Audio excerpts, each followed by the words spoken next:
Farmer ID असलेल्या सर्व शेतकऱ्यांसाठी सर्वात महत्त्वाची बातमी समोर आली आहे। शेतकरी मित्रांनो, जर तुमच्याकडे फार्मर आयडी असेल तर तुमच्यासाठी मुख्यमंत्री देवेंद्र फडणवीस साहेब आणि उपमुख्यमंत्री एकनाथ शिंदे साहेब यांनी महत्त्वाची बातमी दिली। जर तुमच्याकडे फार्मर आयडी असेल तर त्या फार्मर आयडी वरती आता आणखीन एका योजनेचा लाभ सरकारने चालू केला आहे। तुम्ही आतापर्यंत नमो शेतकरी योजनेचा लाभ घेत असाल आणि पीएम किसान योजनेचा लाभ घेत असाल तर तुम्हाला आणखीन एका योजनेचा लाभ घेता येणार आहे। शेतकरी मित्रांनो, कॅबिनेट बैठकीमध्ये मुख्यमंत्र्यांनी फार्मर आयडी बाबत एक महत्त्वाची योजना जाहीर केली। या योजनेअंतर्गत तुमच्या बँक खात्यामध्ये रक्कम जमा होणार आहे। या योजनेअंतर्गत नवीन जीआर काढण्यात आलाय। जीआर मध्ये फार्मर आयडी वरती मिळणाऱ्या योजनेची रक्कम किती असणार आहे, त्याचबरोबर या योजनेसाठी कोणते शेतकरी पात्र ठरणार आहेत आणि कोणत्या अटी आणि शर्ती लावण्यात येणार आहेत हे देखील सांगण्यात आलं। आपण पुढे पाहणारच आहोत की किती रक्कम तुम्हाला आता फार्मर आयडी वरती मिळणार आहे। जेव्हा कॅबिनेट बैठक पार पडली त्याच वेळी फार्मर आयडी म्हणजेच तुमचं ओळखपत्राबाबतची योजना जाहीर करण्यात आलेली आहे। शेतकरी मित्रांनो, जर तुमच्याकडे शेतकरी ओळखपत्र असेल तर त्या ओळखपत्राचा क्रमांक आता या योजनेचा लाभ घेण्यासाठी महत्त्वाचा ठरणार आहे। पण यासोबतच तुमच्याकडून 2 कागदपत्र देखील मागवली जाऊ शकतात। हे देखील आपण पुढे पाहूया की कोणती आहेत ती कागदपत्र। जेव्हा निर्णय झाला त्याचवेळी आपल्या मुख्यमंत्र्यांनी फार्मर आयडी हे सर्वात महत्त्वाचं कागदपत्र या योजनेसाठी असेल असं सांगितलं होतं, परंतु आपले जे उपमुख्यमंत्री एकनाथ शिंदे साहेब आहेत त्यांनी या योजनेबाबतची माहिती देताना जेव्हा फार्मर आयडी म्हणजे शेतकरी ओळखपत्र याबाबतचा जीआर जाहीर केला आणि त्या जीआर मध्ये आणखीन 2 कागदपत्र देखील सांगितलेली आहेत। त्यासोबतच काही अटी आणि तरतुदी देखील जीआर मध्ये नमूद करण्यात आलेल्या आहेत, ते आपण पाहणारच आहोत। शेतकरी मित्रांनो, डायरेक्ट तुमच्या बँक खात्यामध्ये फार्मर आयडी वरती मिळणाऱ्या योजनेचे पैसे जमा होणार आहेत।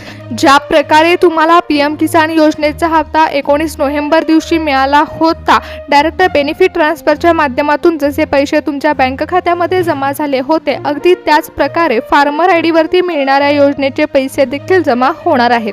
शेतकरी ओळखपत्र हे तुम्हाला सरकारने काढायला सांगितलेलं होतं आणि या ओळखपत्राचा उपयोग हा महाराष्ट्रातील सर्व शेतकऱ्यांना आता होणार आहे। भारतातील सर्व नागरिकांसाठी आधार कार्ड हे सर्वात महत्त्वाचं ओळखपत्र ठरतं। अगदी त्याच प्रकारे जर तुम्ही शेतकरी असाल आणि महाराष्ट्राचे नागरिक असाल तर तुमच्यासाठी फार्मर आयडी हे सर्वात महत्त्वाचं कागदपत्र ठरणार आहे। आता बघायला गेलं तर कॅबिनेट बैठकीमध्ये जेव्हा हा निर्णय घेण्यात आला त्याच वेळी महाराष्ट्रातील 12 बँकांमध्ये फार्मर आयडी वरती मिळणाऱ्या योजनेचे पैसे जमा होण्याचं सांगण्यात आलंय। पण शेतकरी मित्रांनो, या योजनेचा लाभ घेण्यासाठी तुम्हाला लवकरात लवकर महत्त्वाचं कागदपत्र जमा करावं लागणार आहे। फार्मर आयडी तुम्हाला जेव्हा सरकारने काढायला सांगितलेला होता त्याच वेळी फार्मर आयडीचा उपयोग तुम्हाला भविष्यात होणार आहे असं सांगण्यात आलं होतं।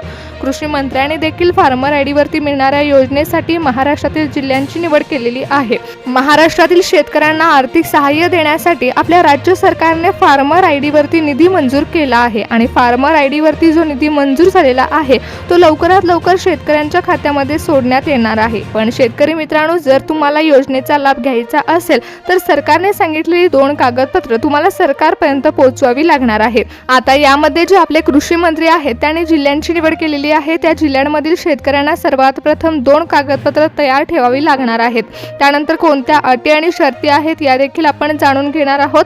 फार्मर आयडी वरती ही जी योजना मिळणार आहे यामध्ये तुम्हाला शेतकरी ओळखपत्राचा क्रमांक सर्वात महत्त्वाचा ठरणार आहे। जर तुम्ही आतापर्यंत फार्मर आयडी काढलं नसेल तर तुम्हाला या योजनेचा लाभ अजिबात मिळणार नाही, कारण सर्वात महत्त्वाचं कागदपत्र तुमच्याकडून मागवलं जाणार आहे ते म्हणजे फार्मर आयडी असणार आहे। फार्मर आयडी वरती जो क्रमांक असणार आहे तो तुम्हाला या योजनेचा लाभ घेण्यासाठी सर्वात महत्त्वाचा ठरेल। शेतकऱ्यांसाठी ही अत्यंत महत्त्वाची बातमी आहे। त्याचबरोबर अर्जंट सूचना देखील आहे, कारण पुढच्याच महिन्यामध्ये तुम्हाला या योजनेच्या पैशाचा लाभ घेता येणार आहे। त्यामुळे याच महिन्यामध्ये तुम्हाला सर्व कामे पूर्ण करून घ्यावी लागणार आहेत। उपमुख्यमंत्र्यांनी म्हणजेच एकनाथ शिंदे साहेबांनी जीआर जाहीर केलेला असल्यामुळेच आता सरकारी कामकाज तर पूर्णपणे झालेलं आहे। फक्त आता सरकारकडून एक समिती नेमण्यात येईल आणि त्या समितीमार्फत तुमच्या फार्मर आयडीचे क्रमांक बघितले जातील। त्याचबरोबर तुमच्या 2 कागदपत्रांची पडताळणीही केली जाईल। त्यानंतर तुमचा अर्ज योजनेसाठी पात्र का अपात्र हे ठरवण्यात येईल। जीआर मध्ये ज्या काही अटी आणि तरतुदी नमूद करण्यात आलेल्या आहेत यामध्ये जर तुम्ही पात्र ठरला तर पुढच्याच महिन्यामध्ये तुमच्या खात्यावर या योजनेचे पैसे जमा व्हायला सुरुवात होणार आहे। कारण याआधी तुम्ही नमो शेतकरी योजनेचा लाभ घेतलाच असाल आणि पीएम किसान योजनेचा लाभ देखील घेतला असाल, त्यामुळे अगोदर तुमच्या खात्यावर शेतकरी योजनांचे पैसे तर जमा होतातच। त्यामुळे बँकेमध्ये पैसे जमा होण्यासाठी कोणतीही तांत्रिक अडचण येणार नाही। जसे या योजनांचे पैसे तुमच्या खात्यामध्ये जमा होतात, अगदी त्याच प्रकारे हेही पैसे जमा होणार आहेत। त्यामुळे तुम्हाला नवीन कोणतं बँक सेटिंग ॲक्टिवेटेड करावं लागणार नाही किंवा बँकेच्या फेऱ्या देखील तुम्हाला माराव्या लागणार नाहीत। या योजनेसाठी तुम्हाला बँकेशी निगडीत कोणतंही काम करावं लागणार नाही, फक्त सरकारी कामकाज जे काही आहेत ते करावे लागतील। जसं की डायरेक्ट बेनिफिट ट्रान्सफरच्या माध्यमातून तुमच्या खात्यामध्ये पैसे जमा होणार आहेत, त्यामुळे बँकेचं काम करण्याची काळजी नाही, परंतु फार्मर आयडीचा क्रमांक हा समितीकडून पडताळला जाऊ शकतो। सरकारने ज्या काही अटी आणि तरतुदी लावल्या आहेत त्या जाणून घ्यावे लागतील, कारण तुम्हाला या योजनेचे पैसे तर तुमच्या बँक खात्यामध्ये थेट मिळणार आहेत, परंतु जर तुम्ही या योजनेसाठी पात्र ठरला तरच तुम्हाला या योजनेचा लाभ घेता येणार आहे। जेव्हा उपमुख्यमंत्र्यांनी जी.आर. जाहीर केला तेव्हाच त्यामध्ये अटी आणि तरतुदी या नमूद करण्यात आलेल्या आहेत। महाराष्ट्रातील जवळपास 13 लाख शेतकऱ्यांना फार्मर आयडीवरती मिळणाऱ्या योजनेचा लाभ घेता येणार आहे, असं देखील कृषी मंत्र्यांनी सांगितले। याबाबतचं परिपत्रक देखील लवकरात लवकर जाहीर होणार आहे। यामध्ये उपमुख्यमंत्री एकनाथ शिंदे साहेब, मुख्यमंत्री देवेंद्र फडणवीस साहेब आणि अर्थमंत्री अजितदादा पवार या तिघांकडून या योजनेबाबतचा मोठा निर्णय जाहीर करण्यात आला आहे। अर्थ खात्याकडून फार्मर आयडीवरती मिळणाऱ्या योजनेसाठी निधी देखील मंजूर झाला, त्यामुळे लवकरात लवकर शेतकऱ्यांच्या खात्यामध्ये पैसे जमा होण्यासाठी शेतकऱ्यांना देखील 2 कागदपत्र ही जमा करावी लागणार आहेत। शेतकरी मित्रांनो, महाराष्ट्रातील 12 बँका यासाठी पात्र ठरल्या, त्यामुळे तुमच्या खात्यामध्ये पैसे जमा होण्यामध्ये कोणतीही तांत्रिक अडचण ही निर्माण होणार नाही। आता याच्या अगोदर जेव्हा तुम्ही सरकारी योजनांचा लाभ घेत होता त्यावेळी आधार कार्ड हे तुम्ही तुमच्या बँक खात्याशी संलग्न केलं होतं, त्यामुळे आता तुम्हाला फक्त एवढंच जाणून घ्यायचं आहे की आणखीन कोणती 2 कागदपत्र मागवण्यात आली आहेत। सर्वात महत्त्वाचं म्हणजेच फार्मर आयडी असेल। शेतकरी ओळखपत्र योजनेचा लाभ घेण्यासाठी सर्वात महत्त्वाचं कागदपत्र ठरले। तुम्हा सर्वांना माहीतच आहे की योजनेचा लाभ हा फार्मर आयडीवरती मिळत आहे, त्यामुळे हे कागदपत्र सर्वात महत्त्वाचं आहे। शेतकरी ओळखपत्राचा क्रमांक महत्त्वाचा ठरेल। उरलेली दुसरं कागदपत्र यामध्ये आहे ते म्हणजे शेतीचा 7/12। शेतकरी मित्रांनो, तुमच्याकडे जर फार्मर आयडी असेल तर तुम्हाला आणखीन एक कागदपत्र लागेल, ते म्हणजे 7/12। तुमची शेती किती आहे, तुमच्या शेतीमधून किती उत्पन्न निघतं आणि तुम्ही शेतीमध्ये कोणती बी बियाणे लावली आहेत याची देखील माहिती सरकारकडून घेतली जाणार आहे। त्याचबरोबर तुम्ही अतिवृष्टी झालेल्या जिल्ह्यांमधील आहात का हे देखील पाहिलं जाईल। नुकसान भरपाईचा लाभ तुम्हाला मिळाला आहे का याची देखील तपासणी ही सरकारकडून केली जाणार आहे। तुम्ही पीक विम्याचा लाभ घेतला असाल तर त्याचे देखील काही कागदपत्र मागवली जाऊ शकतात। शेतकरी मित्रांनो, फार्मर आयडीवरती मिळणाऱ्या या योजनेचा लाभ घेण्यासाठी तुम्हाला सर्वात महत्त्वाचं काम करावं लागणार आहे, ते म्हणजे फार्मर आयडीचा क्रमांक हा शेतकरी ओळखपत्राचा क्रमांक तुम्हाला महत्त्वाचा ठरणार आहे आणि फार्मर आयडी तुमच्या जवळ तुम्हाला ठेवावा लागेल। त्याचबरोबर तुम्हाला आधार कार्ड देखील मागवलं जाऊ शकतं। तुम्हाला माहितीच आहे की सर्व योजनांसाठी आधार कार्ड महत्त्वाचं ठरतंच। मग केंद्र सरकारची योजना असो किंवा राज्य सरकारची योजना असो, आधार कार्ड हे लागतंच आणि आत्ता देखील तुम्हाला आधार कार्ड मागवलं जाऊ शकतं। तुमच्या माहितीचा सर्वात मोठा पुरावा असणारा आधार कार्डाचा क्रमांक देखील विचारला जाऊ शकतो। जसा फार्मर आयडीचा क्रमांक मागवला जाणार आहे, अगदी त्याच प्रकारे आधार कार्डचा क्रमांक देखील मागवला जाऊ शकतो।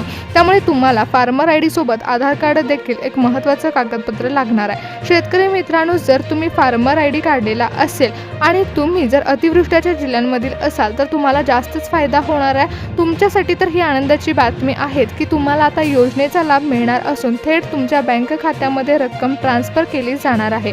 पण त्यासोबतच जर तुम्ही अतिवृष्टी झालेल्या जिल्ह्यांमधील असाल तर तुम्हाला सरकारकडून या योजनेमध्ये आणखीन पैसे वाढवण्यात देखील येऊ शकतात। त्यामुळे महाराष्ट्रातील शेतकऱ्यांसाठी अत्यंत महत्त्वाची बातमी आहे। तुमच्याकडे फार्मर आयडी असेल तर तुम्ही सरकारने सांगितलेल्या अटी आणि तरतुदीमध्ये बसत असाल तर सरकार ज्यावेळी या योजनेच्या प्रक्रियेला सुरुवात करणार आहे त्यावेळी सर्वात अगोदर तुम्हाला त्याचा लाभ घेता येणार आहे। तुमच्या बँक खात्यामध्ये हे पैसे जमा होऊ शकतात। शेतकरी मित्रांनो, याबाबतची माहिती तर आपल्याला मिळालेली आहे। परंतु पूर्णपणे माहिती ही अजून समोर आलेली नाही. जेव्हा सरकारकडून ही योजना चालू करण्यात येईल तेव्हा आपल्याला सर्व योजनेची माहिती मिळेल. योजनेची तारीख कळाल्यावरती तुम्ही या योजनेचा लाभ घेण्यासाठी पात्र ठरले आहात का हे देखील पाहू शकणार आहात. ज्यावेळी योजनेबाबतची सर्व माहिती समोर येईल त्यावेळी अर्जाची तारीख देखील ठरली जाईल आणि त्यानंतर या योजनेच्या पूर्ण प्रक्रियेला सुरुवात होईल. आत्ता सध्याला तर काही योजनेची माहिती ही पूर्णपणे सांगण्यात आलेली नाही. मग थेट योजनेची माहिती तुम्हाला जेव्हा कळेल तेव्हा पैसे हे खात्यामध्ये जमा होतील. नमो शेतकरी योजना आणि PM किसान योजनेप्रमाणेच डायरेक्ट बेनिफिट ट्रान्सफरच्या माध्यमातून शेतकऱ्यांच्या बँक खात्यामध्ये या योजनेची रक्कम देखील ट्रान्सफर केली जाणार आहे. थेट शेतकऱ्यांच्या बँक खात्यामध्ये हे पैसे जमा होते आणि या योजनेच्या पैशाचा लाभ हा शेतकऱ्यांना घेता येणार आहे.